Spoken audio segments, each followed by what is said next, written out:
Think about a question that sounds like a joke but is actually completely serious. What did our oldest human relatives eat before they ever learned how to start a campfire? The real answer is a bit messy. It involves chewing on massive amounts of raw, tough meat, snacking on a huge variety of crunchy bugs, eating things that would make a modern food inspector run away in terror, and using a stomach that was much stronger and far less picky than the one you are using right now to digest your lunch. Before we had stoves and fire, eating was not the clean, safe, and easy activity we know today. It was a daily struggle against nature's raw forces, tiny germs, difficult chewing, and the massive challenge of getting energy out of foods that had not yet been softened and changed by heat. So let us look at what was actually on this ancient raw menu, why our ancestors ate it, and what it tells us about a giant chunk of human history that gets almost no attention. Why does it get ignored?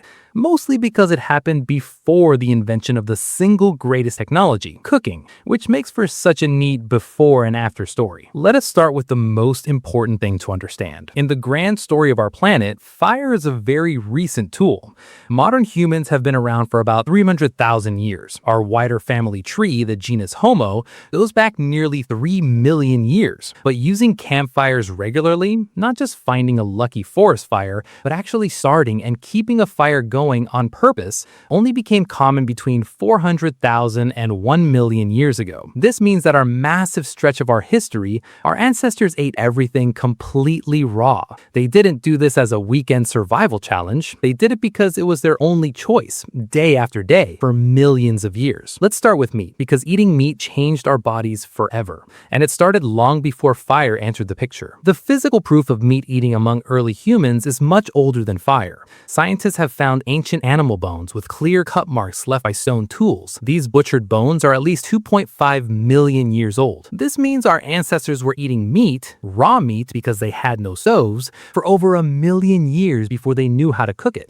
What was eating raw meat actually like? To put it simply, it meant a whole lot of chewing, a constant risk of getting sick from tiny worms or bacteria, and a digestive system built to handle things that would make us sick today. Raw meat is incredibly tough. The muscle fibers and the chewy cords that hold meat together are very hard to bite through. Cooking melts these tough fibers, but raw meat requires massive chewing power to break down into swallowable pieces. This is why early human skulls had massive jaws and giant chewing teeth compared to us. Their faces were built like nutcrackers because raw food demanded serious muscle power. Once we started cooking, our jaws and teeth slowly shrank because our food became soft and easy to eat. But what about the tiny dangers inside raw meat, like bacteria or parasites? Today, we cook food to kill things like salmonella or E. coli.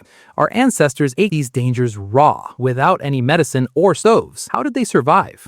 Part of the secret is that their stomach acid was likely much stronger than ours, acting like a chemical shield to destroy germs before they could do harm. But we also have to be honest. Many of them did get very sick, and many died from bad food. In a wild world where predators and cold weather were already dangerous, food poisoning was just another everyday risk they had to face. Instead of tough muscle, our ancestors loved organ meats like livers, kidneys, and brains. These parts are naturally much softer and packed with vitamins. They also absolutely loved bone marrow. Scientists have found tons of ancient bones cracked wide open. Our ancestors used heavy rocks to smash the bones to get to the buttery fat inside. Marrow is pure energy, and it was a gold mine for a hungry creature eating raw food. How did they get this meat? Often, they didn't hunt it themselves. They were scavengers. They would wait for a lion or a saber-toothed cat to finish eating, then run in to grab whatever was left. Sometimes that meat had been sitting out in the sun for days. It was smelly and starting to rot. Other animals like hyenas can eat old meat without getting sick, and our ancestors had to do the same to survive. But meat wasn't the whole menu. Most of what they ate came from plants. The big challenge here is starch. Things like potatoes, roots, and bulbs, what scientists call tubers, have tons of energy, but when they're raw, that energy is locked inside a tough crystalline structure that our stomachs can't really break down.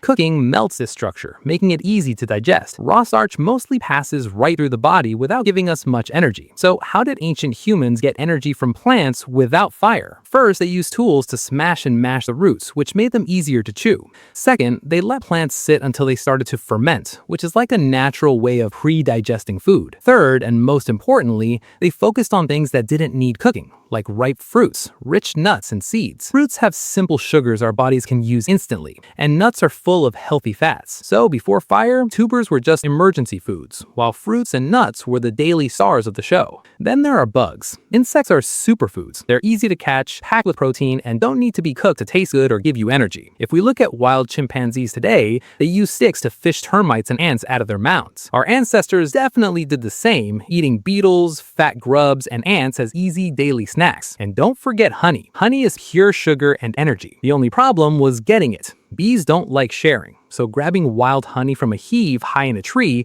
was a painful and dangerous mission. Our own bodies still carry the proof of this history. If you compare a human to an ape, our bellies are actually much smaller. Specifically, our large intestine is tiny compared to a chimpanzee's. Why? Because chimpanzees need a huge stomach and long intestines to ferment and digest raw, fibrous plants all day. Once humans started cooking, our food was pre-digested by fire.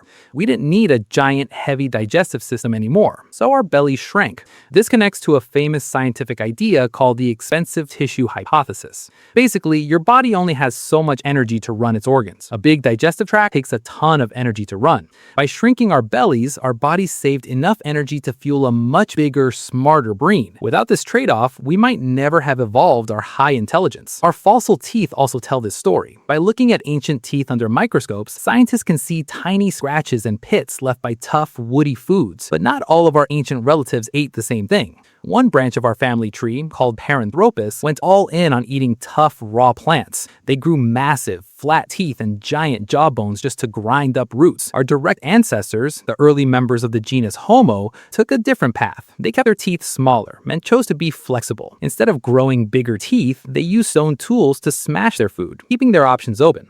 They did not have sharp claws or massive fangs. What they did have was adaptability. They used simple tools, worked together, made smart choices, and tolerated risks that other animals could not handle. The raw diet was a millions of years long testing ground that selected for the smartest, most flexible survivors. There is another hidden part of this story: water.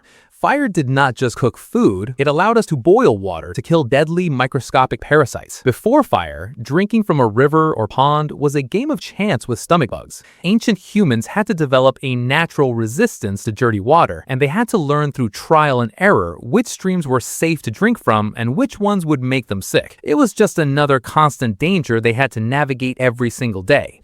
What about saving food for later? Without fire, smoking or drying meat was impossible. If our ancestors found a large dead animal, they could not put it in a fridge or dry it over a fire. The meat would spoil in the heat within hours. This created a unique rule: eat it now or lose it. This simple fact likely forced early humans to share their food with the whole group. If you cannot save a giant pile of meat, the best thing to do is share it with your friends, so that when they find food next week, they will share it with you.